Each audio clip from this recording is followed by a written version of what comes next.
Hello, Luke here. I would just like to take a moment to disclose upfront that we sometimes talk about sensitive topics in our podcasts, and in fairness to our audience, we will try our best to put specific warnings in the descriptions of each episode.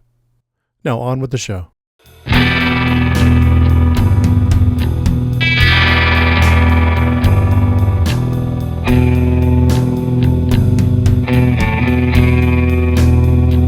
I'm a sax man, put me on the stage and grease me up. Yeah, grease me up, oil overflowing from my cup. So grease me up, overflowing from my cup. Yeah, grease me up. Teenage crowds watch me come. Drink it in like rum, they gotta get them some. Even vampire scum, teenage crowds watch them come. Drink it in like rum, even vampire scum. Bang their heads and hum, 'cause I'm a sax man. That was Scatman by Scatman John. Not to be confused with any of the other Scatmen. Wow. It took a second for me to understand what was happening, and then once it started grooving, so was I. And welcome to the Nostalgia Killers podcast, where we revisit films from our youth to see if they still hold up or should be inserted into the great DVD player in the sky. I'm Luc Londe, joined once again by Chuck Starzenski. Yes, it is I, Chuck Starzenski, creature of the night, and welcome to our Halloween episode. Possibly. I don't know where I'm at in the editing process, which is even spookier. It might be November 8th. Let's take it down about 10% there. But Okay. And joined also by the fabulous Taylor Diffenderfer. Hello. Everyone give her a break. She's just waking up. Yeah, that's it. That's all I got for you. Gonna need you to dial it up 50% there. Okay. We'll meet in the middle. It'll be All great. right, let's meet in the middle. We all know it's Santa Cruz and not Santa Carla. Nobody's fooled. But this movie did make vampires sexy again. This week we watched The Lost Boys. Yeah. And I learned only during this episode studying it that Schumacher made it. Oh, yeah. Oh my God, yes. Yeah, you can really see it. And there's so many. You can there's so many feel like it, smell it, taste Yeah. it. Yeah. And there's so many like, weird connections and allusions to Batman because they talk about Batman in the comics and the Superman and all this. Yeah. Fun. Be sure to stick around for our Sonic Death Monkey Top 5, sponsored by the Goose and Fern, a fabulous British pub here in Santa Rosa, where we choose our all-time alternate Frog Brothers. They can be frog siblings. They could be frog sisters. Yes, brothers, sisters, theys, thems. And this is our honorary Sam Coughlin. Spoiler alert, this movie came out in 1987. If you have not seen it yet, spoilers ahead. Also, how? How have you not seen The Lost Boys? That's how I feel about this one. Yeah. You'd be surprised. Yeah, you'd be surprised. A lot of people I talk to in New York haven't seen it. Wow. Oh. They're also 20 years old. They're all like... I was going to say, is this a West Coast exclusive? I don't know. Yeah, getting into the show, I watched this 10 million times on television growing up. I had the soundtrack on cassette tape. Nice. It was like my first like Sony Walkman. Like it was like 1988. 1988. I don't know if I said words there. But yeah, I was like, I finally like went into my own head. So I had headphones and like listened to this soundtrack over and over and over and over. And like, this is like, I don't know if it explains much, but this is me. This is my movie. This is what I want it to be. As far as I can tell, this film didn't quite have a direct audience. It had 3 separate audiences. It had Sam, which is like the boy, which is kind of my age. Yeah. It had Michael, which is like the teenager and the kind of like that era. And then it had Lucy, had the adults. So it like reached all 3 demographics of people.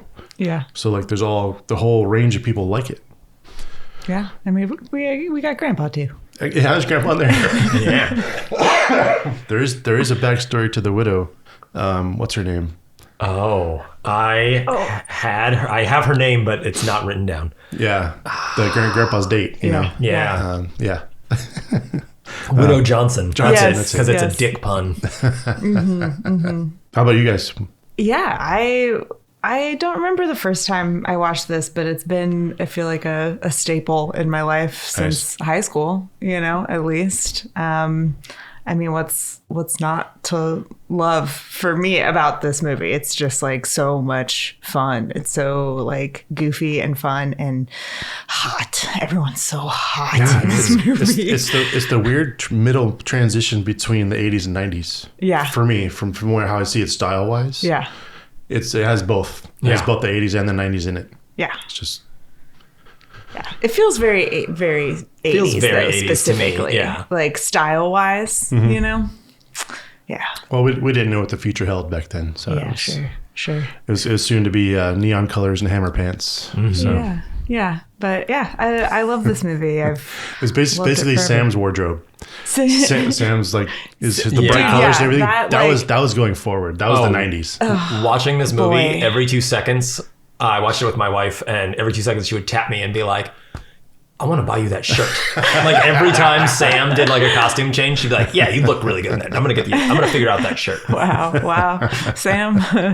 Style Fashion. icon. Style icon.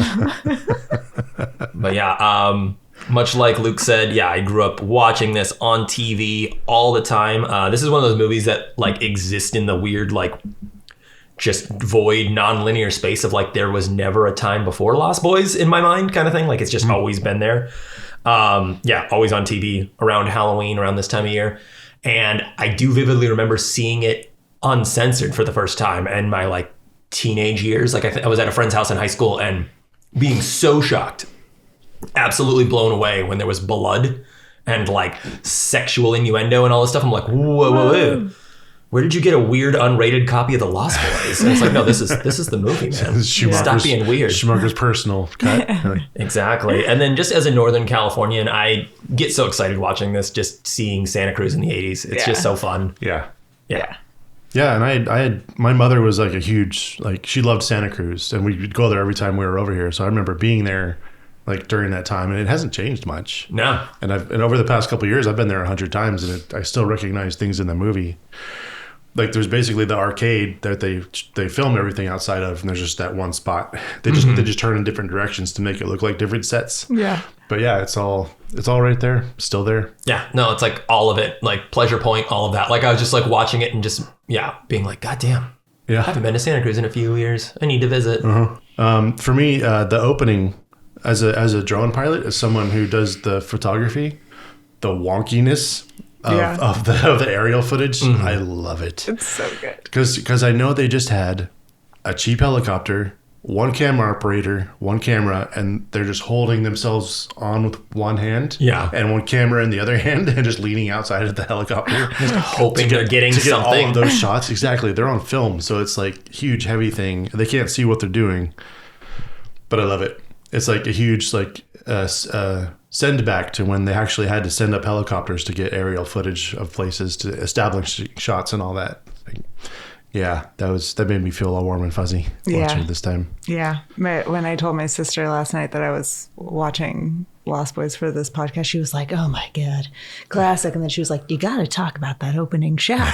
Oh, okay. And the soundtrack. Yeah, but the opening shot's great. Mm-hmm. And the whole opening shot is the montage of like Welcome to Santa Cruz, basically. Yeah. And it's all second unit stuff and like, just great. Just like eye candy. Mm-hmm. Yeah. Apparently like something like 2,000 extras from Santa Cruz, like dressed up, punked themselves out and everything, and just put themselves on camera and like filmed for like a week. That's so fun. Yeah, that's something too that I was wondering while watching it. Because, the whole thing is like, oh, it's like Sam is so like adverse to moving here from Phoenix and stuff like that. And I was like, as someone who's just been steeped in California for so long and whatnot, like as an outsider, am I supposed to be like, no, everyone in this town's weird and scary and kooky and like... Yeah, I think so. Yeah, completely forced. A forced notion. Entirely. Yeah, exactly. Because I was just, I'll save it for my nitpicks, but it was one of those where I was just like, is that what they're... like, this is the first time watching it that I got picked up on that. I was like, oh, am I supposed to be like, oh man, California's dangerous? Yeah. I think they're just trying to make him seem like an annoying kid. Well, they succeeded. Yeah. Sorry. I love Sam, but he is annoying. You know? Oh, yeah. And that's okay. Yeah. Yeah, but the Doors playing in that opening shot, like people are like that whole. It was like perfect song. But it's choice. it's not the Doors. It's not the Doors. You know who it is? Who? Fucking Echo and the Bunnymen. Is it really? Yes, and that's the whole reason a lot of the people. It sounds so much like the Doors. Yeah, well, it's their song. Well, I know People that. are strange. Yeah. No, I only learned this last night too. I mean, I knew it wasn't Jim Morrison singing. Yeah, I guess that's real. I never really paid attention. I didn't know it's freaking Echo and the Bunnymen. But yeah, they do a lot of the songs and the soundtrack. And the only reason a lot of these actors even joined the movie was because these musicians were already signed to the movie. Oh my God, no way. Yeah. That's hilarious. I never really gave it like a thought, but last night I was like, I've never really liked the Doors, but they're fine in this movie, and it's not even. You don't have to worry. They're still not the Doors. I also like people signing on because of the soundtrack. Like, I just like the idea of Corey Feldman, like, I don't know, man, not interested. I got this thing called The Goonies coming up, so. Mm-hmm. And then just being like, we're going to play the intro theme. It's Cry Little Sister. And he's like, sold. Yeah. Such a banger. Any more favorite scenes? Oh, so many. I don't want to take them from Taylor. You can jump in because I feel like we probably all have similar scenes. Yeah. Yeah. I mean, when I think of this movie, I think of the bridge scene. Like immediately. Yeah, train hang. It's so that both the scenes, the motorcycle race and the bridge scene, I kind of like clumped together. Just like his initiation into the vamp gang is so fun. Yeah. It's also so fun with the train one because that's your first like, oh whoa, they are vampires kind of thing of like, or at least something's going on. Them falling into the mist, the fog. Oh, it's so fun. And then like him hearing them like chatter. Come on, Michael. Yeah. Do it. It's so good. Yeah. And I'll talk more about the motorcycle race later. But that's actually my Roger Deakins pick. Because that whole night shoot, amazing. Amazing. That's what I was going to talk about. Go ahead, Chuck. You got more? Oh, I've got so many. But right before the train hang, just him being brought into their weird lair and that whole like mind fuck sequence is like, just like enjoying your maggots, Michael. Like, oh, calm down. They're just noodles. Like that whole bit is just, I think that is burned into my brain. Like ever since I was a small child, because I started talking about it a little bit before we started recording, but like, I don't have a lot of fears with certain things like that, but I have like major ick factor with like, I can't stand maggots. Like any kind of grubby thing is just like, it just gets under my skin. And this might even be one of the first films that I saw as a kid that kind of helped steep that in. Yeah. Ugh, yeah. I remember also not eating rice as a kid for a while. I was gonna ask, like, are you and rice okay? Oh, me and rice are best friends now. Oh, good. But like, probably until I was like 10 or 11 or something, I was just like, I don't want to eat rice. It looks like bugs. Fair. Well, not to put you off any other food, but have you ever seen tortellini being made? Oh. How they're rolled and they come out looking like little grubs. Little grubs. Okay, food can look like bugs. I just don't want it to be actual squirmy living bugs, and I'm not even that opposed to eating some bugs. Okay. Wow. But it just I'm just trying to figure out how to get you for Halloween. I know. So. Can always Carly Beth me like the first episode of Goosebumps. Like you just put a worm in my sandwich. That would we would not be friends. That would be it. That scene is so fun. Kiefer Sutherland is really having a great time in this movie. Hell yeah. They all are. Apparently, they all had a blast making the movie. Good. Every single. Even when they weren't filming, they were partying and having fun. And oh man, this would have been such a fun movie to make. To be a part of. So. Also, they filmed it in 21 days. Holy shit! What? Yes, just running and gunning. Everything in Santa Cruz, everything in LA. LA was the vampire lair, so they did that on the soundstage. Yeah. 21 days. Dang. Yeah. Can you imagine the efficiency of filming? I mean, looking at all the effects where there aren't really effects. They're really good horror trope effects, which we can get into. But they didn't have to spend any time in post-production doing VFX. There's only like 2 green screen shots. Yeah, 21 days. Dang. Principal filming. That's like a dream. It's like they made this entire movie, all that stuff, all the practical effects, the stakes, the wood, all the little fucking amazing. That is amazing. That is, yeah. That's unheard of. I was gonna say with pre-production and stuff, that's not even a short film. Yeah, exactly. Yeah, less than a month. Wow. But We should get more credit. Yeah. hell yeah. I think that's to Schumacher's credit. I think he was just so good at cranking movies out and that's why the studios liked him, because he came in under budget, on time, early sometimes. Yeah. So for me, which never gets old, is the ending. Yeah. Oh yeah. No epilogue. Nope. No explanation. Yeah. Just cut to black. Cut to silhouettes. Yeah. And then black. It's fucking yes. I just love good. Grandpa also just going, cracking open a cold one, just like, Dad, what's going, like, and just smacking back half a root beer, like, hold on a sec. It's like, I love Santa Carla. Goddamn vampires. Yeah. It's honestly a perfect ending for this movie. Yeah. There were other endings, but they like got to this point and were like, they didn't even film them. Damn. So they were supposed to go back to the lair, and they were supposed to set up like a sequel. Oh, yeah. Because Yeah.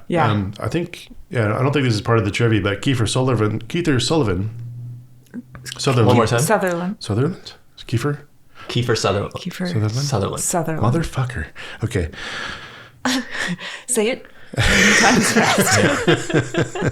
That should be a vocal warm up. Yeah. Kiefer Sutherland. Kiefer Sutherland. Unique New York. Yeah. When he dies, he doesn't disintegrate or explode or anything. No. So that was them setting up the sequel. Oh. Yeah. But all the others, explode and implode. With Kiefer Sutherland? Like, was he? I believe so, yeah. I mean. Yeah, right? Yeah. How could you not? Come on. Any more favorite scenes? Oh, so many. Yeah, Go for it. Just goes lay 'em on. out. Well, the lead up to the very end. I mean, that whole final sequence of them actually the vampires coming to the house and them killing all the vampires is Yeah. I mean, it's perfect. This movie is so fun through and through. I think there's never a moment that I'm bored. No, not at all. And then it's just it just explodes in the end, and it's so gratifying. Fuck yeah, they really did it. I mean, I'll just do it since we're all dancing around the greasy elephant in the room. The sax man. Yeah. That concert is just it's so insane. It's like Timmy. His name is Timmy. Timmy. Tim Capello. Yeah. Mr. Capello. We salute you. Yes. Hell yeah. It's really long. It's not just we're at the boardwalk, oh cool, there's music, and then oh my god, there's Star, I have to follow her. It's no, we're watching this goddamn performance. It's almost it's Purple Rain level of just plot. Oh, Prince is just gonna do a couple numbers for us. Yeah. Okay. It was And doing the research for this, I found an excellent video where somebody re-edited this whole sequence to where Michael's actually staring at the sax player instead of Star. Yeah. And Sam's trying to point him towards Star. He yeah. just keeps cutting back to the sax player. On that note, the sax player, all of it, I love that Schumacher made this. This movie is so gay. So gay. So good. I love that. I was just watching it. I was just oh, it's clearly Sam he's just not out yet because he has the giant poster of Rob Lowe. Yeah. Yes. He's taking bubble baths, singing female doo-wop songs. Yeah. I was one of my notes when I was taking notes. This movie was oh, typical heterosexual teenage behavior. I see. Just love that. Yeah. It's no, he's a ladies' man. It's is he, Joel? Yeah. Is he? During the opening sequence, too, I noticed a very strange take on the male gaze, which could only come from a gay man, which I totally appreciate. It's cartoonish how over the top it is. It's great. Yeah. It's great. And thank you for talking about Sax Man. Oh, yeah. Crucial. And I even thought that it was longer, the concert. I thought it was a bigger part because you think of him. It's so iconic and it's so burned into your brain. Yeah. Mm-hmm. Well, in the unedited version, which I finally watched, or I mean, not the unedited, but the actual theatrical release, it is way longer than the TV version. The television edit for I know this is the part where they cut out a lot. Whoa. Of the concert because it went back to Saxman a lot, and I was like, "Fucking A, yeah, exactly." When you get someone like that, the camera. What's even better drawn. as I watched all the trailers they had made for this. Guess who features in the trailers, all of the trailers. Oh, Sax Man. Sweaty Sax Man. Yeah. Yep. That's how you get them. You Yeah, get butts dude. and seats, my friend. Hell yes. 100%. And it's like it's a shame he's not in more of the movie. He's not an actual character or a vampire. I know. Like, Oh God! Can you imagine if at the very end he comes back? He's a vampire. Yeah. How great would that be? you start to hear a saxophone solo Oh my from God! the back. Yeah. he's the head vampire. That would have been amazing. He gets attacked. He lives. He survives because they try to bite him, but they just can't grab him because he's slippery like a pig. We're Saxman dating their mom. Rather Yeah, exactly. Than Max. That would be actually. That's way better. If Sax Man is Max, yeah. Yes. It's like, boys, I met the sweetest young man at the boardwalk, and he's just like still not wearing a shirt, eating spaghetti. The Frog Brothers intro in the comic book shop. Yeah. That scene's so iconic. Yeah. Just like, I love that they're like fucking gatekeeper nerds who are just like, what are you doing here, pretty boy? Da da da, like kind of thing. And then Sam has to be like, all right, I'll name fucking 5 songs. Yeah. Sorry, I'm here. Yeah, no, I'm allowed to like Metallica too. But yeah, that whole scene is fun because you just get the whole setup of them, and then I love the parents. That kind of goes. Just like that's weird That's my dead only burnouts in the corner, sleeping the my entire only movie. nitpick. Are they parents? Like it's never talked about. They're just like sleeping hippies in the shop. I think he says. I think Corey Feldman at one point says like "mom and dad's shop" or something like that. I don't ever remember seeing them, so I think they got cut from the TV version too. Oh yeah. Yeah. But that's my one thing. I never made that connection. Like, who are those people and why are they fucking zonked out? Like they've had like way too many drugs. Like, everyone else is Santa Cruz. Yeah. Everyone's out at the beach like having a good time, but they're like sleeping. I don't know. Sorry, Santa Clara. Santa Clara. Yeah. Right. Is it Carla? Isn't it Carla? Santa Clara is a real place. That's a real place. Clara's the real one, yeah. Sorry. I love the idea of being like, whoa, we can't call it Santa Cruz. Well, what if we go with San Francisco? No one's ever heard of that. Like, yeah. Santa Cruz also ironic because it's Spanish for Holy Cross. Which would have been more fitting to just leave the name of the city. Yeah. Yeah. Oh, well, that's in the trivia later. I'll get to that. Okay, I was gonna ask, Yeah. but okay. Nice. Yeah, that's my only nitpick. Is like, who the hell are those hippies in the comic book shop? I've got 2 real ones. I have a few. Yeah. Sweet. Do you want to go first? Yeah, and I hope I'm not in. I could be wrong. Listen, okay. Full disclosure. I've seen this movie several times. I watched it, half of it last night, and I had a weed gummy and was very tired, and then I fell asleep, and then I finished it this morning. So I could have just been misremembering, but I don't think that Star ever gets to turn. Like, No, she doesn't. never gets the fun, vampy makeup. Nope. She never gets the opportunity. Everyone else does, except for Star. And they did her dirty. I think Oh, that's yeah. fucked up. I wanted that. Like, that was like my biggest nitpick watching it this time. I was just like, everyone's turning. The little kid is turning. And I'm like, why? Why isn't Star get her moment in like the makeup? Yeah. I think I have an answer.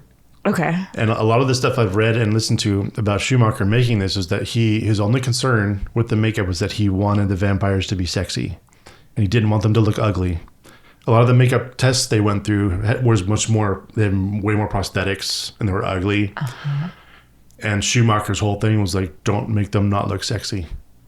So I think his only, being a gay man, his only notion of a woman, why make her a monster, when he's just trying to keep this level of MTV sexy. Star would have been the sexiest vampire. With all that, I don't know, with the lenses and, I mean, Yeah, this I can is see my it. assumption. I agree with you. I'm disappointed like not everybody got to do the makeup thing, but there's actually a lot of stuff in the trivia if you go and read it about his name's Cardamom is the makeup artist who did all the prosthetics and everything. Great job. And he talks a lot about all the stuff he went through to get it working. Apparently they fought a lot, Schumacher and him. So Interesting. Yeah, that is all very fascinating. Doesn't change how angry it makes me. oh yeah, no, I agree. And if there were tests done on that actress, I'm forgetting her name, who played Star, Her then last name starts with a G. It's like Yeah. Gotts or something like that. Gertz. Jamie Gertz. Jimmy Gertz. Yeah. I want to see pictures. Like if there were like tests done for her makeup, I want to see them because I just think it was such a missed opportunity. Yeah. Yeah. Yeah. I mean, they go on and on about Laddie, the boy, doing so well with the makeup. Yeah, he looked great, man, when he like pops out. So apparently all those lenses they had were like full eyeball lenses. Oh God. How painful. And when you see Kiefer Just let him. Sutherland? Yeah. K guy. At the end when he burns his hand, when he's reaching and catches fire and it gets that teardrop, that's not fake. That's from the lenses. I knew that was real. With him. Yeah. Poor Kendall Sutherland.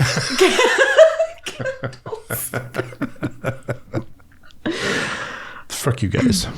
My biggest nitpick is Laddie doesn't belong in this movie. Like, there's no real stakes adding him in. He's just there. And then it also just, like, kind of has this whole, like, why did they turn this child? Like, it'd be one thing if there's, like, a whole storyline that probably got cut or something where it's like, oh, we need to have, the youth in the bloodline or something. But it's like, he's just there. He's just hanging out. He's just a kid in a weird Civil War costume walking around.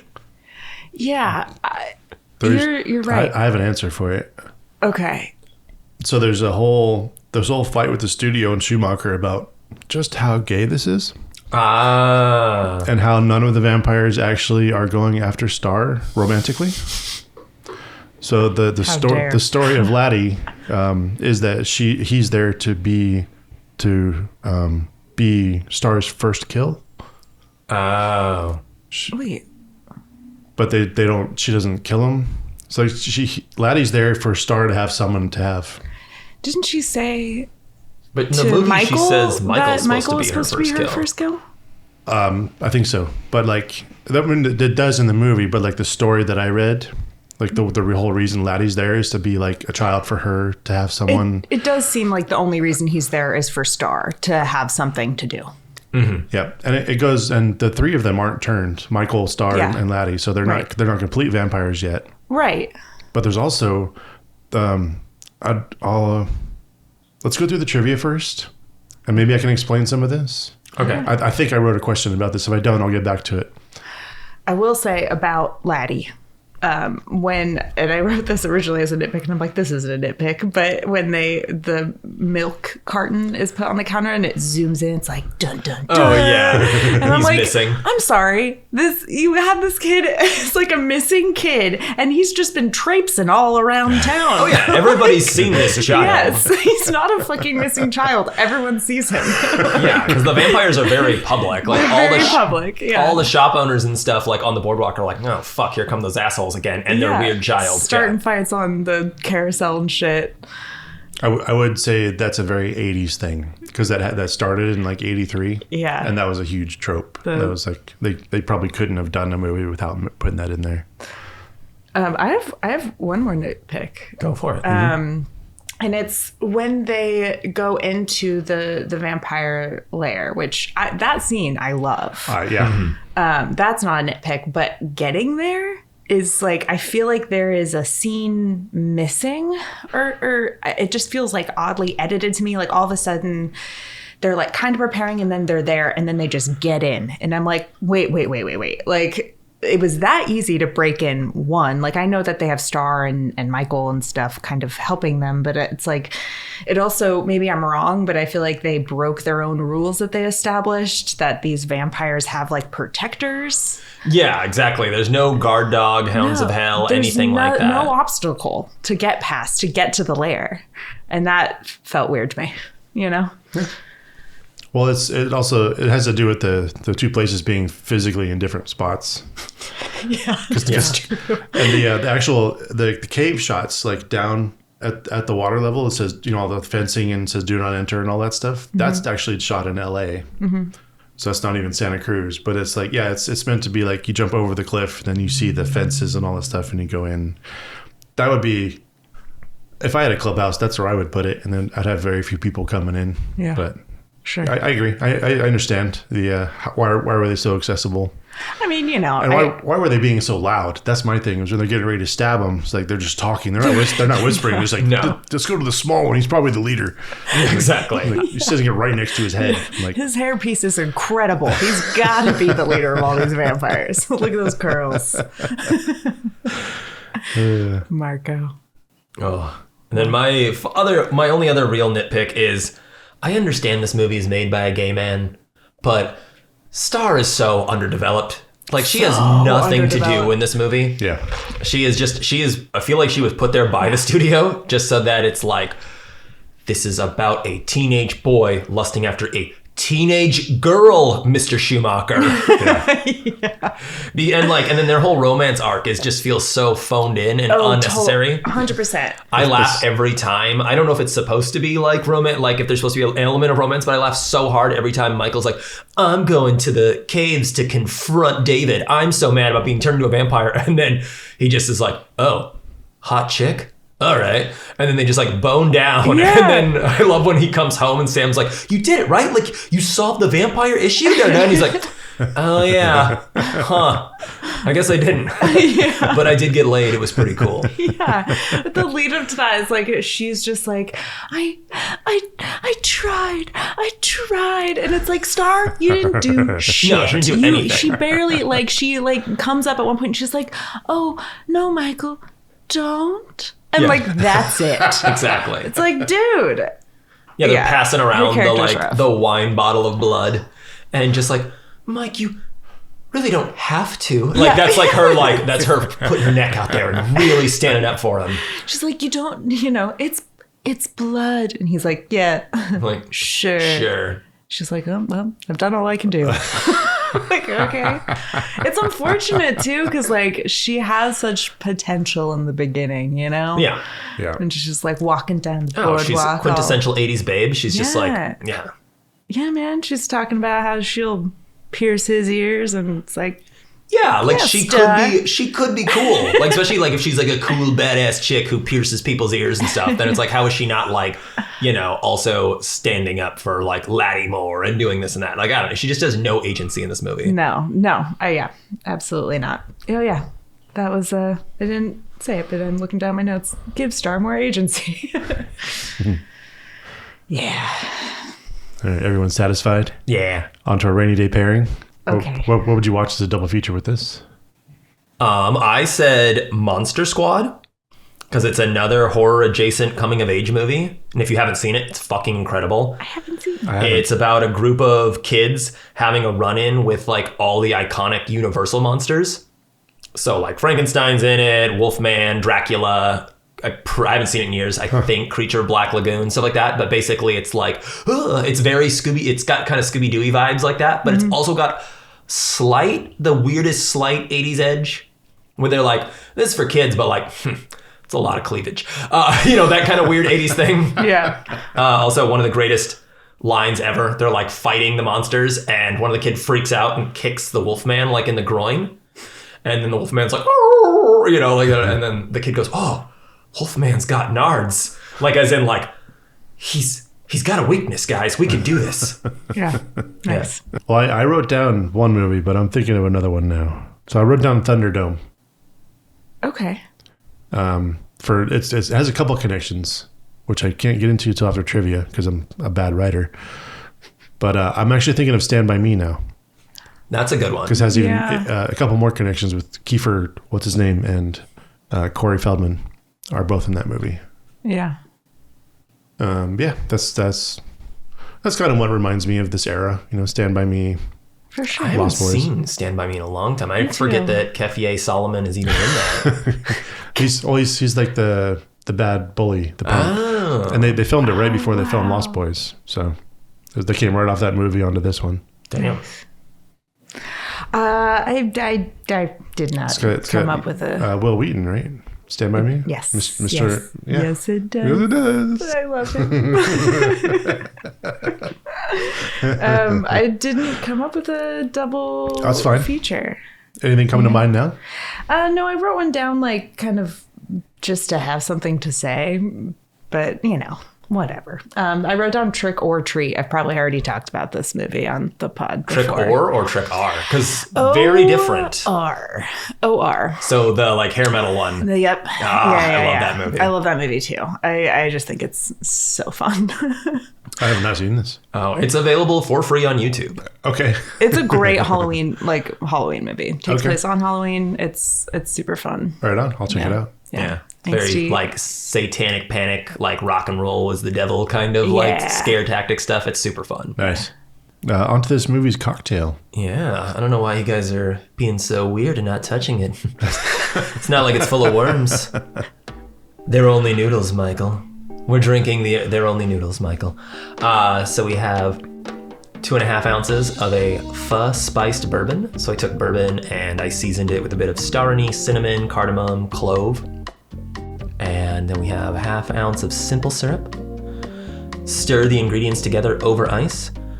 Strain onto fresh ice and zest with a little lime to get that kind of full pho action going on. Sip your drink as you contemplate visiting the boardwalk for the millionth time, which is something that it's like, I do love they go there every single night and they're undead. So it's like they've been there since the creation of the boardwalk, probably.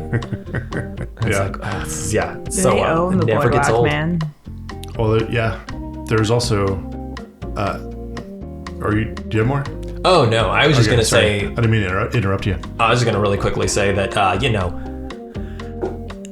making drinks for this goddamn show sometimes, you can only make, we're doing horror movies, it's spooky season. You can only make so many goddamn red drinks. There's only so many times I can put grenadine or cranberry in something. I had to really think outside the box with this one. Nice. I was like, noodles. What do I think of when I think of noodles? I think of pho. Pho is delicious. Okay, there we go. We got a drink. Right on. Phenomenal job. Yeah. Tastes fantastic. Yeah. Now, I was going to say one more of the epilogue that they wrote was that they're going to go back into their cave and there's going to be a mural of Max painted from like the 1600s. Oh my God. Looking the same. So he had been there since the 1600s. Like the very founding of the country, really. The Spaniards and That's all super that. fun. Wow. At some point, I'm going to need to go off on a total, non sequitur. I don't know if now's the time. Recording is free. Do you guys mind? Do it. I need for to it. take a moment here. Take a moment. I'm excited. This is for Lauren Heaney. Oh, specifically. Specifically. Uh-oh. If you are not Lauren Heaney, turn this podcast off fast now. forward. Yeah. So, the actor who plays Max, Edward Herrmann, which what a great name. It suits him perfectly. I love him, by the way. Edward Herrmann plays Richard Gilmore, Rory Gilmore's grandfather in the Gilmore Girls. That's a thing. His character's name is Max in this movie. Diane West, right? Weast, yeah. Plays the mom. Mm-hmm. She plays a queen in a show called The 10th Kingdom.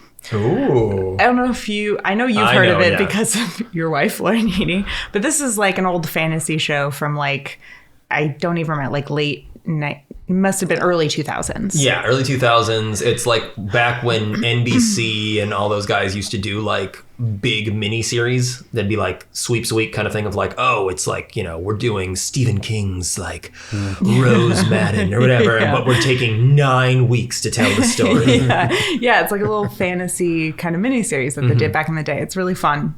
And Lauren is the only person I know besides my family who watched that, and we bonded over that. So there's another actor who is not involved in The Lost Boys, but he is involved in Gilmore Girls and The 10th Kingdom. His name's Scott Cohen. He's hot as fuck. He plays a wolfman in The 10th Kingdom, and he plays a character called Max in Gilmore Girls. So there's a weird little connection. Yeah, to me, two actors, one actor in The 10th Kingdom, one in Gilmore Girls, one actor in both. I went down a spiral when I was high in bed last night, and I was like, Lauren must know all of this.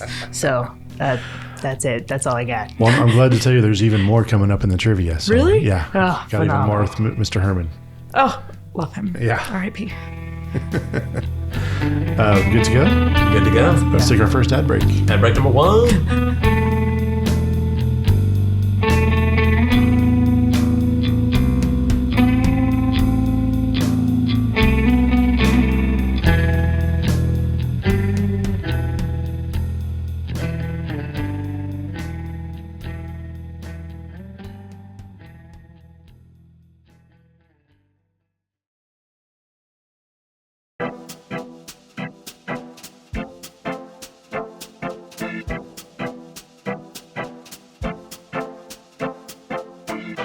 And welcome back to Act 2, the trivia section.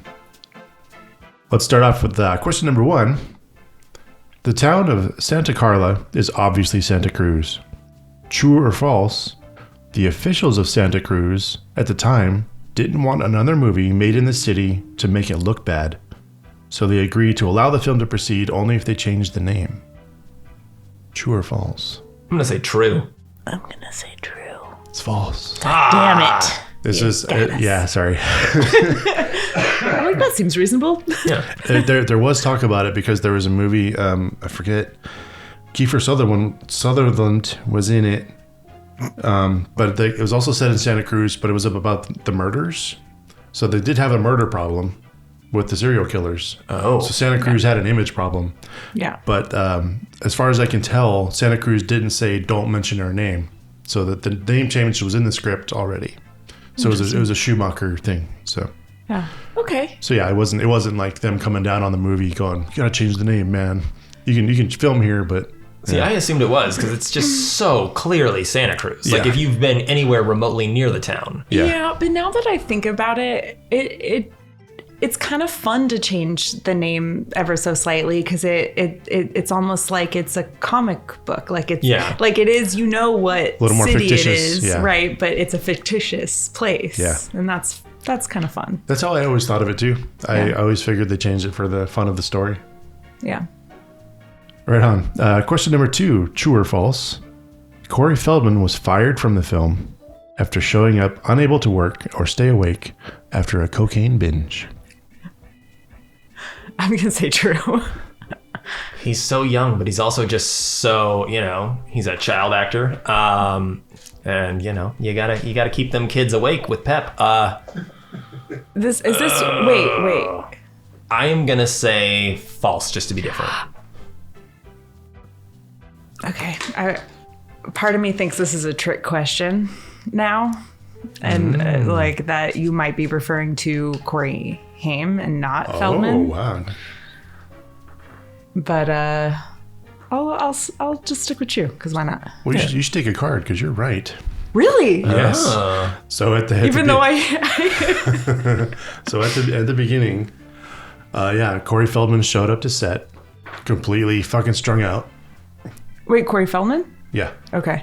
Did you change to Haim, or you sticking with Feldman? I'm sticking with Feldman. Yeah. Oh, okay. So Feldman did, and Schumacher fired him. Then he came back the next couple of days to beg for his job back and got clean. Wow. So he was clean for the rest of the movie. Good. I did not know this story until last night. That's insane. Yeah. Yeah, that is He was like 16 years old, 15. That's 16 why I was years like, it's Hollywood. It's probably true, but also I'm waiting for it to be that's false. It's his next film that he had a severe drug problem. Yeah. Right. That's sad. old. All right. Question number 3. The alternate casting for Sutherland's David did not include A. Ben Stiller, B. Jim Carrey, C. Matt Dillon, D. Tom Cruise. Which one of those 4 was not an alternate casting for David, the lead vampire? Oh my God. Wait. Ben Stiller, Jim Carrey, Matt Dillon, or Tom Cruise? I'm gonna go Jim Carrey. Oh, I was also going to say Jim Carrey. We can say the same one. Okay. And you'd both be wrong. Oh, Yeah, damn it. Was it Ben Stiller? Who was it? Ben Stiller was also up for it. Really?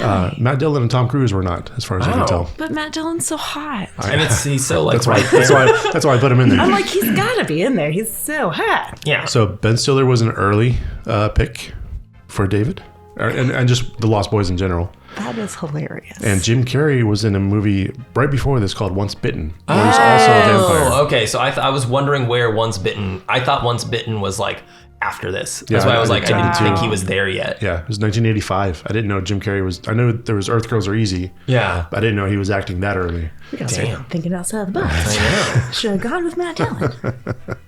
Question number 4. True or false, the original script for the film leans so far into the notion that Peter Pan and his Lost Boys were actually child vampires that David was originally named Peter. True or false? The character. I'm gonna say true. I'll say false then. It was true. Oh, fuck. Well, because like Damn you, that's one thing that's like it's not a real nitpick, but that's a mild nitpick. Is like I understand that there are children missing, but like calling this movie Lost Boys has never made sense to me. Like it would make more sense if we saw more like just very adamant like, oh, that's Alex Winters missing. That's Kiefer Sutherland missing. Right, like that kind sure. of thing. Well, that's one way to think about it. But the way that this script actually came about was that somebody watched Peter Pan and thought, what if they're vampires? Oh. So that's where the Lost Boys comes from. It's a direct Yeah. reference to Peter Pan. Yeah. Cool. Makes sense. All right, question number 5. Principal photography for the film was only 21 days. True or false? The death by stereo sequence took 2 weeks. Of that is 3 weeks. Oh. That's such a weird thing to throw in that I'm going to say true just because. This movie was so hard to write trivia for. I'm gonna say false, just because like I feel like time is money. 21 days. We got to keep going. It's true. Damn. Really? 2 weeks to film that sequence. Shit. Wow. They had second units, so there were different Things happening. things happening going on Yeah. at the same time. But yeah, Michael and Sam, and then I think his name is Dwayne, the vampire. There were 2 weeks to film that sequence, all the sparks, all the different cuts. If you go back and watch it, there's something like 30 cuts, like 30 edits. So there's like different setups, shots, fire effects. Yeah. It's like the longest, most hideous like sequence of the movie. Yeah. Yeah, 2 weeks. Damn. It's super fun. Yeah. I imagine sweating bullets if I was on that crew, like trying to finish filming that, and then you only got 21 days to film. Fucking hell. Yeah. Did you take a card? Oh, no. Thank you. Question number 6, true or false? Kiefer Sutherland lied about his age in order to get the job. I'm going to say true. I'm gonna say true. It is true. Nice. Any ideas on how old he was? I'm gonna say he was older than they wanted. I'm gonna say he was like 26. I thought so too. Let's go with 30. I don't know how old Kiefer Sutherland is. Right? He was 17. Whoa. So there's a great story. There's a great. He looks old as fuck. He looks like Yeah. our typical high school casting where you cast 30-year-olds to look yeah. like they're in high school. I hate that he was 17 because I was just going to talk a lot about how hot he is in this movie. Well, yeah. I mean, We now, renaming this podcast "Sexy Children." Oh, God. this was a great story of the makeup artist when he's getting ready to do the live casting. Kiefer tells him, "Don't tell them how old I am. I'm only 17." Oh, my God. I thought he was So older. everybody thought he was 18 to work on the film, and like in order to get paid, I think a certain amount as an adult, you have to be 18.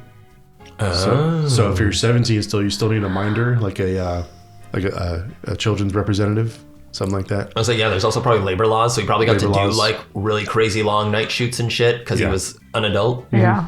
Wow. Yeah, pretty cool, huh? That's insane. That's wild. Question number 7. Did you take a? Oh, nobody got a card, right? No. Okay. No, but we got put on a list. Yeah, so we've always been on that list. Damn. Question number 7. True or false? The oily saxophone man, Timmy Capello, was not just an actor, but he is a performing musician with an impressive work history. Yeah. Ah, true. Yeah. 100%. True, take cards. So, in addition to this film, he was also in Tina Turner's band during her comeback in the 80s, That is so sick. which is my other connection to Thunderdome, where Tina Turner... Yeah. Hell yeah. Very cool. Question number 8, true or false? Due to budget constraints, the art department were tasked with hatching and wrangling all of the maggots for the illusion scene, rather than hiring a wildlife expert or a bug wrangler. Oh, that's so True or false? disgusting. I'm going to say false. Also true. False. Hey. So the thing I was holding back about them was that they had a hard time making them look alive. So what the bug wrangler figured out what they had to do was to spray them with lemon juice to make them squirm. Oh. Yeah, and there's apparently like way more than just that one insert shot. There's like they had to like film it for quite a bit more. So yeah, they had to get real maggots, farm them, clean them, stick them in there to make them look like rice, and then squirt lemon juice on them to get them to wriggle. Ew, that's so gross. I had to work hard to find this answer too, so I hope you guys like it. Wow. I did not. Wow. I'm sorry. It's okay. But that's why I laughed at your lime juice when we put it in the drink. Yeah. I was like, oh yeah, you need that to get them to look lively.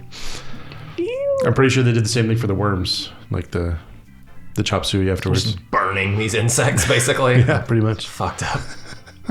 Let's see. Question number 9. The name Max is likely an allusion to the actor Max Schreck from Nosferatu. Which recent movie covered by the Nostalgia Killers also made this reference?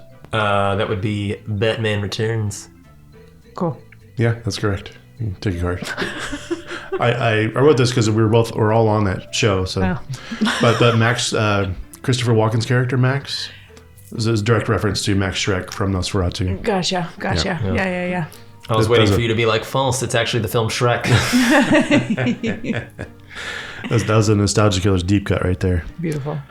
Question number 10.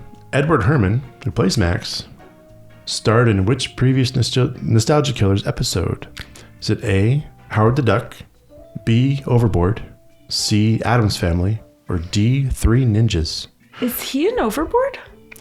Is it Howard the Duck, Overboard, Addams Family, or Three Ninjas? I would be a bad host if I just gave it away. I have no idea. I'm just guessing Overboard. I'm going to go Addams Family.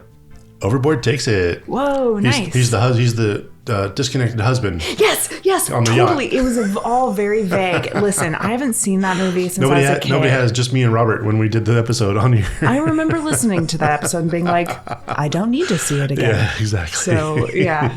Vague memory. Awesome. Take a card. I think, who's got what? You guys have a full poker hand? 1, 2, You have 3, 5 and 4, 5? 5 and 5. Uh-oh. Let's see who's... 1, 2, 3. Yeah. I don't understand poker. You guys have horrible hands. I got a pair of 5s.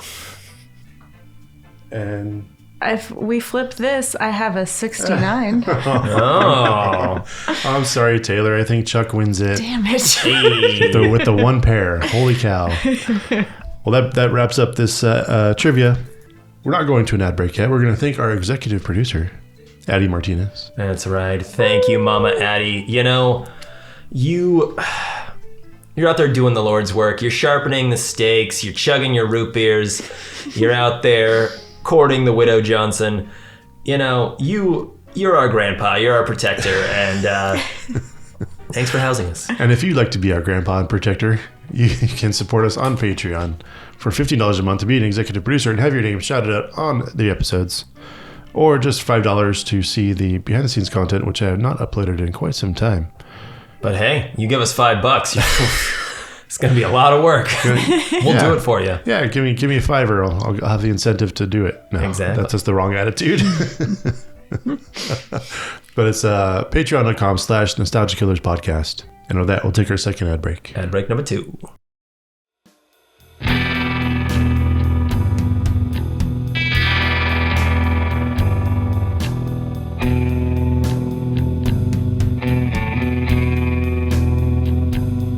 And we're back with Act 3, the award categories, where we start off with my new band name. Anybody got anything spicy? Yeah, I got a few.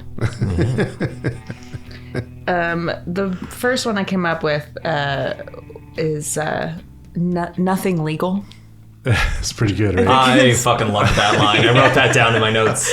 yeah. Any jobs around here? Nothing legal. It's like, So, okay. I mean, you don't have to pay taxes or like, Yeah. what is it? Yeah, What does that no one mean, in nothing Santa legal? Cruz pays their taxes. No one's, yeah. You know, that's A punk band, I guess.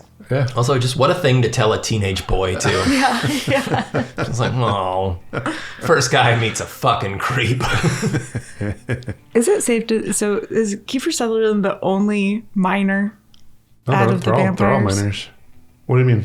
Like Actors. actual, like legal minors. Are they all 18? I haven't looked up Michael, I just need to know. but I think everybody else is very close to being underage. Because even the I guess they're all teenagers. the Corys and God damn it. They don't build teenagers like that anymore, though. yeah. Not just out Jesus Christ. I know. Dude, we're getting Oh into my God. dangerous I know. territory here. I mean, I started it. Is that the cops outside? Yeah, right? Whatever. Chris Hansen? Is that you, buddy? God. No, there's a lot of funny stories I read about the confusion about all that, and like the Corys and Jameson, the other Frog brother. Mm-hmm. They had to make their own fun because they weren't allowed to go out partying with the rest of the cast and crew. Yeah. Because they were underage. That's one of the stories. But there's also Jameson. I think he was 16 during this, but he also had like a full chest of hair. And like during one of the bathtub scene where the vampire's like reaching out to grab him, he like grabbed his full shirt and like hair, chest hair and like pulled. So like the pain you see on his face is real. Wow. There's like all kinds of like funny puberty stories Yeah. Yeah. in the research for this. But on that note, I have merciful sex glands. Whoa. Like Sam says at the beginning, at the very early, he's like, Michael, I'm at the mercy of your sex glands because he's chasing after Star. He's like, That's funny. I imagine they would be like a hippie jam band, the merciful sex glands. Yeah. Hell yeah. I already have the poster in my head. I'm going to make it later today. Nice. Yeah, my band is Population Problem. They're a hardcore band. So if all the corpses were to stand up in this town, we'd have a hell of a population problem. And their hit song is At the Mercy of Your Sex Glands. Heard of. Off their album Never Grow Old, Never Die. That was the attraction, huh? Mm-hmm. Nice. And then just going to throw this in there because it wasn't in your trivia. Death by Stereo is a real band. Yeah, that's on mine too. Oh, yeah. Is Hounds of Hell a band? Because that's got to be. That's good. I imagine it is now. Yeah. They're probably a progressive D&D band. Sure. Sure. A little prog rock. A little heavy metal. Yeah. All right, you got any more? That was mine. That's me too. I thought Fashion Victim would be a fun name. Do we want to talk about that for a minute? Sure. Oh my God, I do not remember Sam dressing this way. Bro, that like robe, jacket, floor length situation. Again, typical heterosexual teenage boy behavior. Yeah. Yeah. Yeah. He's really doing it. Yeah, the most flamboyantly dressed person I've ever seen in my life, I think. Like, Yeah. That looks great. Yeah. I mean, I wanted all of his fits, honestly, if I'm being completely honest. that also like that was like from then, that was like 87, 88. Things were changing. Things were getting weird. Yeah. But in the 90s, that was what everyone dressed as. Oh, yeah. That's how Yeah. everyone dressed. The bright colors, the shapes, Yeah, he even like kind of struck me as a little more like mainstream kind of preppy too. Like he was funky, but like there was something about his look where he like kind of leaned more like in the preppy style, which worked well as like a juxtaposition to like, his like cool turning into a vampire brother who just wears shades, and the vampire. I mean, if we're gonna talk about fashion, like the crew. Oh, the yeah. boys, I the don't belly know. shirts, Yes. Yeah. the earrings. I don't know if you noticed. I watched with headphones. I usually watch them all with headphones so I can pick up everything. They had to Foley in so many leather creaks and zipper clangs and rings, all this stuff. Because every time they move, it's like clink, clink, clink, clink, clink, creak, It's like You insane. can hear them coming. Yeah. Yeah. Yeah, like especially at the beach murder scene, when all four of them get up on the log together. There's so much leather sounds. Yeah. If you listen to it in headphones, it's like That is insane. hilarious. They had to overcome the music and the atmosphere, and it's just leather. Just going, Oh, yeah. Just on that note, one of the best moments in the whole fucking movie is The beach scene? Yeah, the beach scene, and when David just like bites that like dude's head, Oh, yeah. and blood just squirts out of his Not in the TV version. head. Yeah, Of course I did not see that until last night. Last night was my first time seeing that. So fun. It's like a split second, and you're like, oh my god! And it's the first time I feel like there's real blood in the movie. Did they like take a guy's head? The top Yeah, of it his takes head, like a skull scalp off too? kind of thing. They like not just the scalp, they like took the bone too. I I missed that part. brains. Oh, I didn't miss that part. I just saw him like dig in with his teeth and blood just go flying. There's like 8 different insert shots that last like 2 frames, and like the skull thing is one of them. Like they took his brains out and like ate that. I was like, oh my god.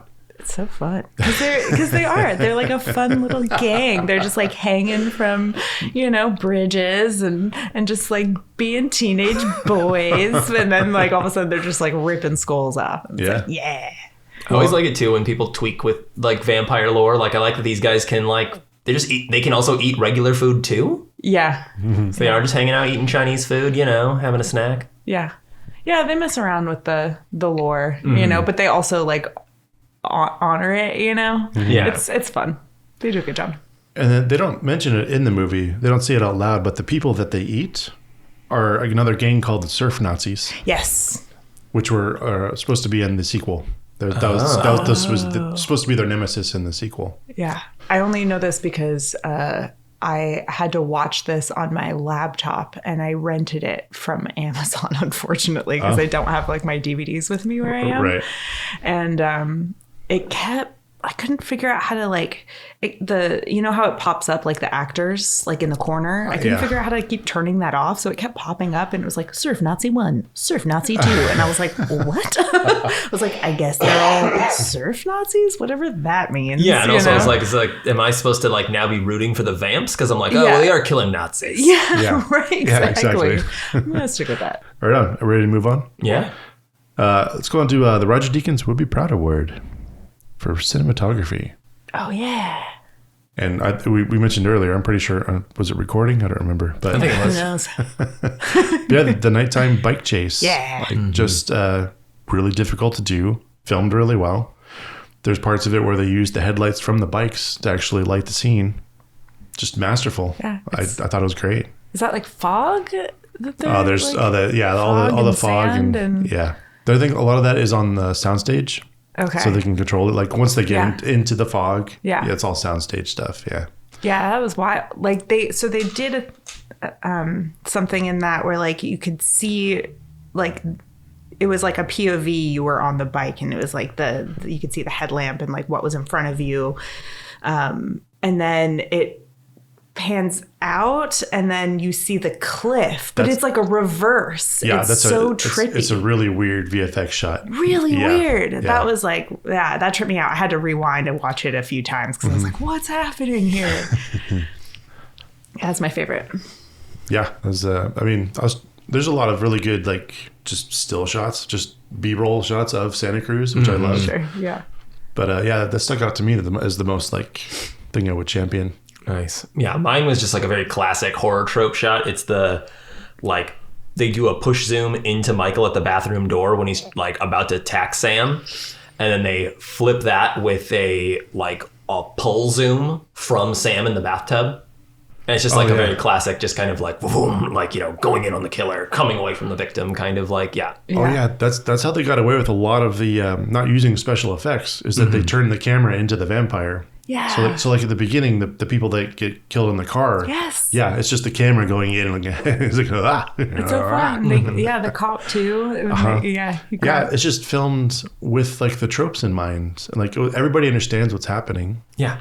But you don't have to like spend money on visual effects. You don't have to shoot it in 20 different angles. It's great. I love every POV like flying vampire shot. Yeah. I loved. And it's the squealy bats. You hear it when you are the vampire. You can hear it and you know when you are the vampire. Yeah. So it's like, it's awesome. Yeah. It's supremely well done. Yeah, Lauren was watching this and she's like, do we ever get to see them actually fly? Like, because it was so much of the POV thing. She was like, I understand that it's probably hard and it costs money, but it's like, do they fly? And that's exactly why they did it that way, is because it cost money and it was, take extra time, VFX shots and all that. So smart. Yeah. Mm-hmm.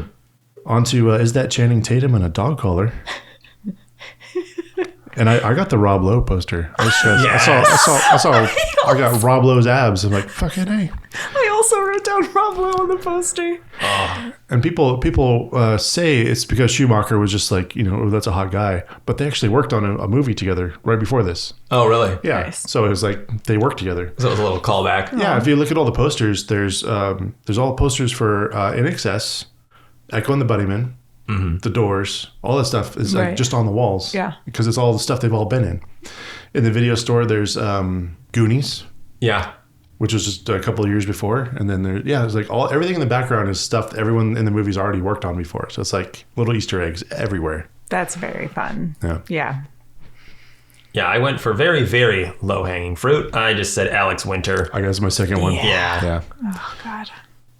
Love Bill. him. Yeah. Oh, have you ever seen Freaked? I've never seen Freak. Wait, have I seen Freaked? It's a terrible I've never movie. seen Freak. It's a bad movie, but it's funny. bad. It's funny. But the I always effects wanted are to see fun. it. The effects are like, but it's just an effects reel. Yeah. That's an hour and a half long. Yeah. It's like borderline unwatchable bad. Like, it's just bad, like, yeah. Yeah. And I think, I don't know. I've almost talked to Alex on Twitter. He's the kind of guy who's just going around like having fun with his legend and doing podcasts and stuff. So we might be able to get him on for that. Mr. Winter. Yeah.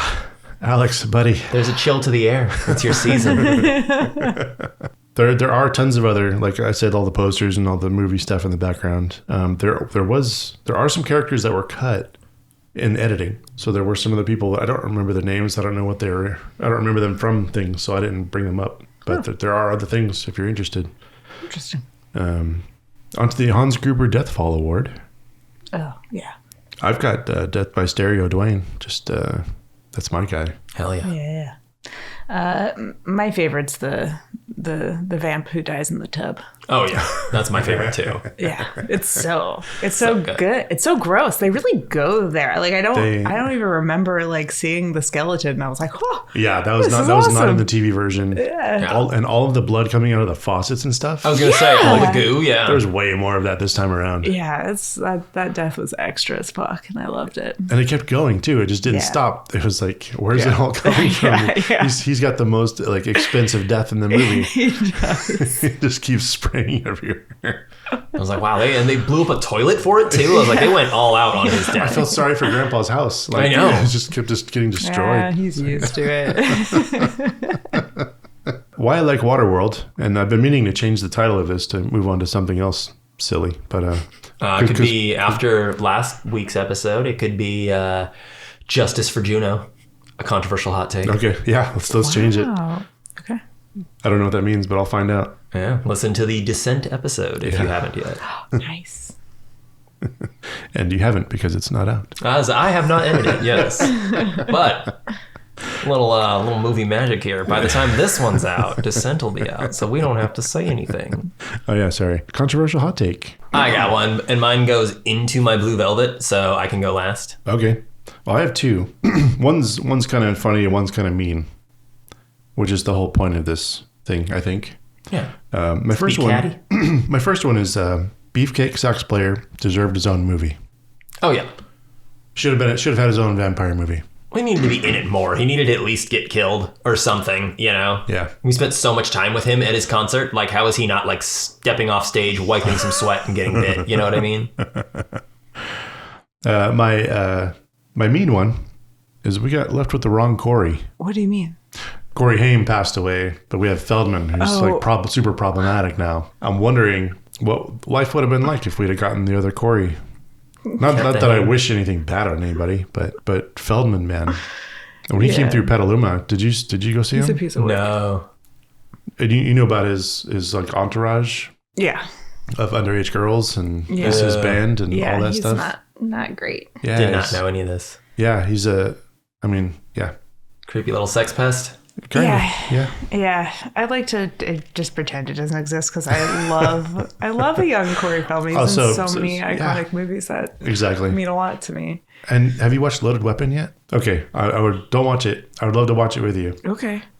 Feldman's in. That's the parody one with Emilio Estevez, Sam Jackson, and all a million different cameos. And Corey Feldman's in it too. I've seen this. All we have to say is Emilio Estevez. I'm there. Oh yeah, no, it's hilarious. But I'm setting up a studio so we can watch movies. So hopefully that'll be our first one, so we can record ourselves watching it and get our reactions and stuff. Great. But yeah, Loaded Weapon. Don't remember why I brought that up. Oh, Corey Feldman's in it. Mm-hmm. Back when he was still funny. Yeah. And not creepy. Yeah. Chuck, you want to take us through the so the next two my bits? controversial hot take is, come on, I know it's the 80s, but like this movie is nerfed by having Star and Michael's like whole romantic arc. It needed to be Michael and David the entire time. 100%. Is that a hot take? No. Okay. I just want to throw in there, that's how it originally was. Oh, really? Schumacher wanted that. The studio said, no, we need a hetero love interest. And that's why it's weird. That's why it's stunted. That's why it's the way it is. Yeah. The sexual tension is there. I Yeah. wanted them to kiss so Yeah. bad. Yeah. It was a Lost Boys thing. It was going to be like a Peter Pan and David, like... It would have made for a much more interesting movie. I think so. And I think it could still be done. I think like today, if we were to make it today, Yeah. yeah. I think it would be done that way. We could focus on that relationship. Which leads us into Blue Velvet meets Blue's Clues. What film would you mash this movie up with? I said Lost Boys meets Call Me By Your Name. So you cut Star out completely and give us the David Michael romance we deserve. Yeah. And then you have like the Call Me By My Name thing of like you have the experienced older vampire taking in the young, naive, new teenage, vampire. And And also like vampirism as a whole came about as like kind of a fear of homosexuality and stuff anyways. So Right. just make it gay. Lean in. Yep. I mean, I wrote that down. I was like, no mashup, just make it gay, more gay. Yeah. Like that's what this movie needs. Mm-hmm. The romance between Michael and David is right there. They're really edging us. Just go there. God, I feel like such a creep and they're all kids. God damn it. Well, sexy gay little kids. Yeah, I like it. That's what I would want to do. It would have been way more interesting. It would have meant more, I think, if they would have leaned into that and not just try to shove Star in there. Yeah, and then it makes David's death bigger because then it's Yeah. like, killing your lover as opposed to like, we were kind of friends for a day and then I didn't like you for most of the movie. So you're going to die. Yep. Yeah. Yep. And then I can see a gender swap version of that too. Mm-hmm. Being, maybe that's The Craft. We should do The Craft. I would love to do The Craft. I'd love to do The Craft. But I didn't write one down. I couldn't really think of one, but that makes total sense to me. I'd rather see a fully leaned into love story. Mm-hmm. Yeah. Here comes Kanye. Pluggables. Taylor, got anything going on? No. Okay. Well, I've got, by the time this goes out, you should be able to go to our website, nostalgikillers.com, and purchase our decks of cards. I have a deck. I love my deck of cards. Taylor's got a great deck of cards. Also, coming very soon is our season 1 cocktails book. Yeah. That's so we exciting. threatened it last year. We're threatening it again this year. I'm going to continue to threaten you with it. Thread away. Hopefully, I can get that. It's on me right now, so I need to get it like written up and made into a book and like laid out, proofread, and then we can print it, and then it'll be available on our store as well. I also last night created our first Nostalgia Killers skateboard deck. Oh. Which will be our ultimate prize, I think, for the end of the year. For once I figure out how to do giveaways and subscriptions and all that shit. Can shred the gnar. Can shred the gnar. And I do want to get like an actual skateboarder to like do a photo shoot with the board. It would be cool. Whoa. Hell yeah. Fun. But yeah, I think that's going to be our big Christmas giveaway thing. So it'll look pretty cool. And then we can get one for the studio and the other studios. And Nice. so that's that. Look forward to giveaways, prizes. You can always go to our website and see what's available there. And let's move on to our Do We Call Jules and Vincent? Absolutely not. We let this movie live. Mm-hmm. Yeah. I had so much goddamn fun. Yeah. This is that's kind of why I picked it. I knew it was going to be an easy, like, Yeah.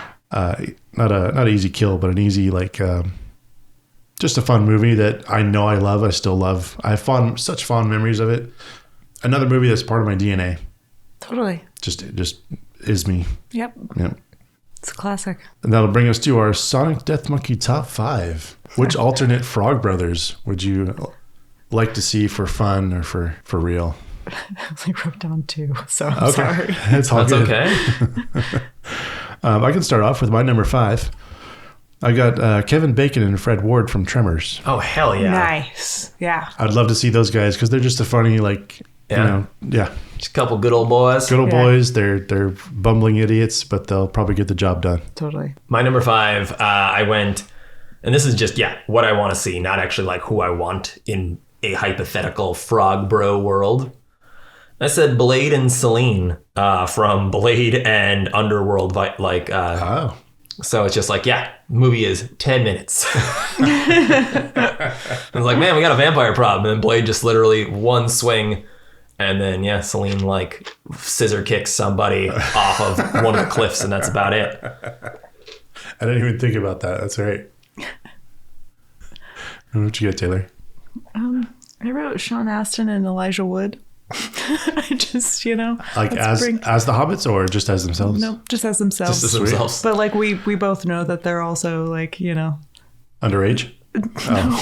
Oh, sorry. They, that they are hobbits. They are Sam and Frodo, but I'm just imagining a young Elijah Wood and Sean Astin being put in this movie and how fucking cute that would be. Sure. That would be amazing. Yeah. I've got Elijah in one of mine too. It's coming up. Yeah. Right on. My number 4 is Michelle Pfeiffer's Catwoman and Uma Thurman's Poison Ivy. Oh. How good of a team up would that be if they worked together but still hated each other and nothing would get done. Yeah, nothing. Or it would. I think it would get done, but they'd still try to one up each other constantly. They wouldn't be able to agree, but they'd get the job done. Yeah, you're right. I also love it being just vampires added to the Batman universe, so they're just doing their thing. I've got this bank to rob or whatever, and all of a sudden there's just a vampire that and it's oh goddamn, I gotta stop this vampire now instead. Well, that's a huge, I think, missed pun opportunity from either Batman or the vampire world is that there's bats, the vampire bats. And nobody joined those together.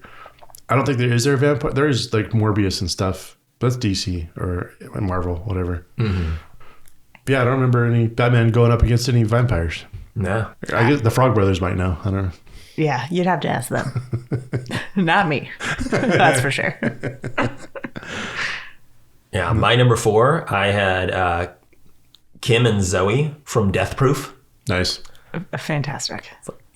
She wants to do her laundry any goddamn time of night. Vampires are also lurking in the laundry room. She's going to have her fucking 45 caliber packing heat, Yeah. Probably have some silver bullets in there. Yeah. And then Zoe will just, do a backflip off of the double stacked washer dryer and kick some ass. She'll stick her foot all the way through the chest. Exactly. Yeah. She'll drive a car from the hood and run them over. Yeah, she's the one who comes in at the end with the car. Just they both do. Taylor? Oh yeah. Alana Glazer and Abby Jacobson from Broad City. I think that they would be a joyful pair to battle vampires in this movie, and anyone really. I'm unfamiliar. Yeah, it's a show that I don't really watch, but I've seen several episodes and I know both of them as comedians. I'm just they're just perfect. They're so fucking funny and great. It's a good time. It's a hoot. Yeah, they're just getting super high and killing vamps. Right on. My number 3 is 21 and Hank Venture from the Venture Brothers. Oh, hell yeah. You ever watched the Venture Brothers? Oh, it's so good. It's the ultimate show to make fun of all of these movies and tropes. And, cool. Yeah. But 21 in his later, formation where he's big and buff. Yeah. Which basically turns into the Wolverine. I was going to say he's got Batman. Wolverine claws and everything, yeah. And then he wants to be friends with his boy Hank, but who's also crazy. So they would go fight vampires and totally win. Yeah. My number 3 is... It's a split of films. It's Stoney from Encino Man and Rick O'Connell from The Mummy. So you've got Pauly Shore in full Pauly Shore being the comic relief, and then you've got Brendan Fraser not as a caveman, but as an adventuring Indiana Jones type. Is he just annoyed at Pauly Shore? Yeah, exactly. Wow. Instead of his friend. Yeah. I would watch this. Squeeze the juice. Any more coming to mind, Taylor? I mean, no, I only wrote down two, but it's because I'm here and because why not? I'm just going to say Data and Geordie LaForge. There you go. You know, they can make it a little Would they have Sherlock Holmes novel if they want to, battling the vampires, you know? Would they have their advanced tech? Would they have like new weapons against vampires? You know, it'd be a more interesting story if they travel through time and they don't have their technology, right? Or if like it was a whole like holodeck thing. But Data is technology himself, you know, so he's got that super strength. And technically invulnerable to vampires. Yes. Yeah, so, he's really an asset. Yeah. Nice. Yeah. Yeah, I dig it. Yeah. My number 2 is Kurt Russell's Jack Burton from Big Trouble. And Kurt Russell's Snake from the Escape movies. Amazing. Hell yeah. Yes. I have two Kurt Russells. Double Kurt. Double Kurt. And they would both constantly fight over who's the better Elvis. We should make a comic book. It's beautiful. This is amazing. This is the best idea I've ever heard. Yeah, I'd buy that comic book. Great. I'd read it. I'd make that movie. Yeah. Hell yeah. Yeah. Make that movie now with Kurt Russell now. Yeah, totally. He'd be down. Yeah. My number 2 is Craig and Smokey from Friday. Yeah. I want to see, the vampires come to Compton. Yeah. Oh, they did make a vampire movie though, didn't they? Yeah. But not with those two. I know, not with those two, but like I'm trying to remember all the actors who were in. A lot of them were in Friday. Mm-hmm. Yeah, that would be great. Yeah. That would be funny to watch. Yeah. That'd be super fun. And like, Craig can take down freaking Debo. He can definitely take down a vampire. For sure. Any more ideas, Taylor? Nah. Okay. So my number 1, this is my Elijah Wood one. But it's Henry and Mark from The Good Son. Oh, shit. The two stepbrothers who are just exceptionally more evil than the vampires themselves. Whoa. I was going to say. Like the vampires wouldn't be so much like afraid of them from dying. They'd just be like, oh, fuck, those people are real evil. Yeah, Macaulay Culkin would take great joy in slow burning vampires with sunlight mirrors and just all kinds of sick shit because he's a little sadistic fuck. Mm-hmm. You still get a good cliff scene, Yeah, exactly. And then my number 1, and it's only my number 1 because it's like, it's the only way to save these characters, and it's such a missed opportunity with how much this guy likes doing fan service and bullshit. My number 1 is Jay and Silent Bob. That would have just been such a fun, like, I don't want to see weird fake teeth Jason Mewes now, like, doing it, but like 90s Jay and Silent Bob would have been such a fun thing to just have them like, because they are such just like wacky, dopey characters, and then have them just put in this situation where it's like vampires and have them go full Scooby-Doo with it. Yeah. I bet that we can get Mark Hamill to play a vampire too. Exactly. Yes. I like that. I've been following Kevin a lot lately. They just opened up their own like Comic-Con. They started their own. Oh, really? Yeah. Really? And like when I was out in New York, I tried to get down to see the Smodcast because he has a theater there as well as that shop from Clerks. Oh. It's all there. He's just living there, having movies and podcasts and stuff. Pretty sure we can get Kevin on here one day. Yeah. Don't worry, Kevin. We won't come for the jugular while you're on, but ooh, baby girl, when we get to Mallrats, which we'll do pretty soon here, probably next season. It's gonna be a safe space, baby. Don't worry. Yeah. We'll talk about we'll do whatever movie you want to do, but yeah, you can't be on the Mallrats one. I'm coming for you. Well, there's one he just released, the 4:30 movie. Oh yeah. I haven't seen it yet, but I'm looking forward to it. I haven't either, but like, he's one of those, hey, you should still be on the show. We can debate this, but he needs to stop making movies. Don't ruin this for me, Chuck. He should have stopped like a little while ago, personally. Any more ideas? Sorry, my drink is That's all good. so loud. Oh, okay. Anything else pop in your head? No, I mean, Alana Glazer and Abby Jacobson are like my favorite pairing that I've come up with, and I think I'm just going to leave it there, really. Why quit while you're ahead? Yeah. Right on. Speaking of quitting while we're ahead, that brings us to the end of our show. If you're still listening, thank you. Oh, Can I say one more thing? Oh yeah, of course. There's so many good quotes in this movie, but like the one thing that made me like fully laugh out loud, and it has to do with the Frog Brothers, is at the end when they've killed all the vampires, and they're like, when they say, "How much do you think we should charge him?" Oh yeah, and it's delivered perfectly. And Absolutely. it's so fucking funny. I also love them because it's like they act like they provide this service all the time, and like clearly they have never done. Yeah, it's like the first time they stake one, it's like it's like okay, pretend time is over. I love their confidence. Like if I could just have a shred of their confidence, like I'd really be making it in this world. You know, there's a really great edit of them when they're in the comic book store for the first time. Sam comes in and gives them the Superman rundown. Jameson, he doesn't talk. He just does the lip thing. If you watch it, he does the "I hate you," the smirk over and over and over. I never noticed that, but that's all he does. It's like his acting limit. Yeah, he's great. Yeah, you're so good. Yeah. Well, like I said, thank you again if you're still listening. I'm sure we'll have many more things to talk about this movie. But I have been Luc Londe. I have been Chuck Starzenski. I've been Taylor Diffenderfer. And we have been the Nostalgia Killers. Bang bang.